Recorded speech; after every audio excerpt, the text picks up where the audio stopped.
Leo tumekutana hapa kwenye kuzindua ripoti mbili muhimu ambazo zimeandaliwa na Tume ya Mipango.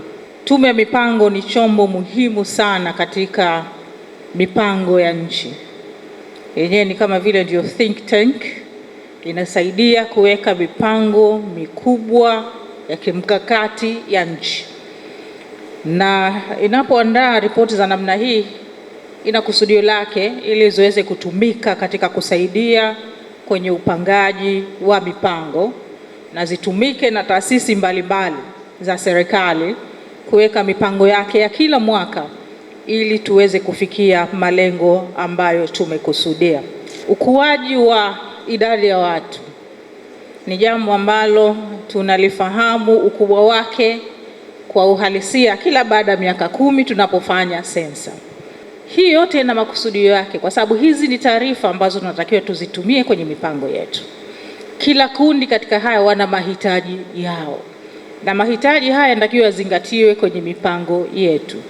Kwa hiyo ni lazima taasisi za kiserikali na zisizo za kiserikali ambazo zinatumia takwimu hizi zizingatie.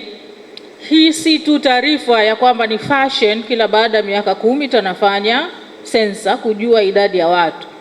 Kama hatuzitumii inakuwa ni upotezaji wa resources zilizotumika kwa ajili ya kufanya shughuli hizi. Lakini mbali ya hapo, kila mwaka kuna mambo yanaongezeka. Ndio projection tunazifanya kutumia percent ya ongezekaji wa watu.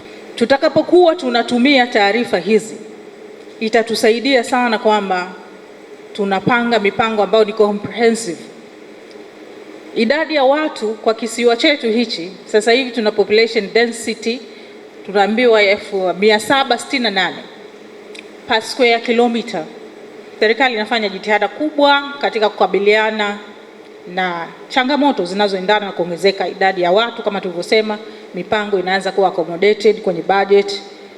Ukiangalia afya, elimu, yote ina reflect kwamba mambo makubwa yanafanya. Sasa tumeambiwa pia hapa kuna idadi kubwa ya vijana hawana kazi, na si vijana tu. Population kwa ujumla wake nafikiri 19% ya Wazanzibari hawana ajira.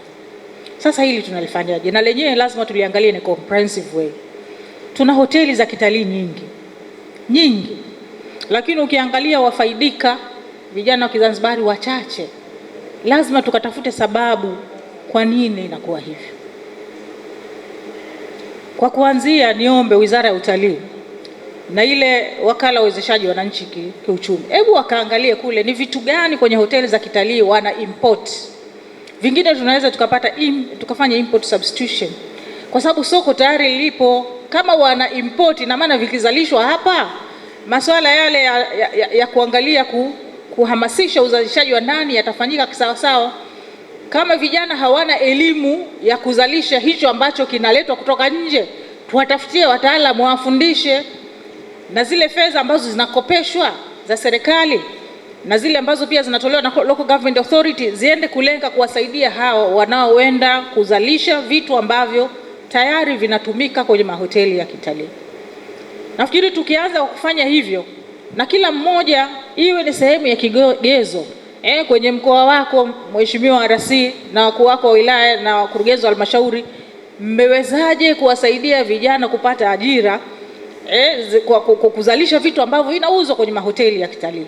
Ni kuvitafuta tu vingapi, halafu mnaanza na vile ambavyo vinawezekana, kwa sababu hiyo ita create ajira, italeta mapato, fedha hizi zitabaki ndani, kwa sababu wanaponunua nje wanapeleka hela nje, lakini wakiwa wananunua ndani, na maana wananchi wetu watakuwa wamewezeshwa na kuwa wanafanya shughuli za kiuchumi za kuchangia kwenda kuweka uchumi uweze kuwa vizuri.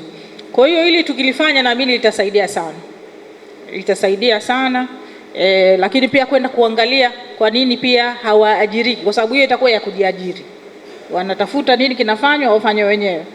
Lakini zile fursa za ajira kwa nini hawazipati? Je, hawana uwezo? Uwezo gani unaotakiwa wasio nao ili tuwajengee uwezo? Je, ni issue ya tabia ipi ambayo inakera huko mpaka hawapewi ajira, au wakipewa wanaachishwa kwa sababu ya hiyo tabia? Tutafutie na yenyewe suluhu yake, wajirekebishe ili waweze kuajirika. Lakini isiishie hapa. Kama tunaweza kuwajengea watu wetu uwezo wakawa ni wafanyakazi wazuri, tunaweza tukawa export na wenyewe kwenda kufanya kazi nchi nyingine. Kuna nchi ambazo tumeambiwa sasa hivi population zao ni wazee tu, wanatafuta watu wa kwenda kufanya kazi huko. Lakini sasa mbali ya ujuzi inatakiwa uaminifu. Wakati mwingine kinacho cost watu wetu ni ukosefu wa uaminifu. Sasa wanaoenda kule wawe waaminifu, kwa sababu ndio mabalozi.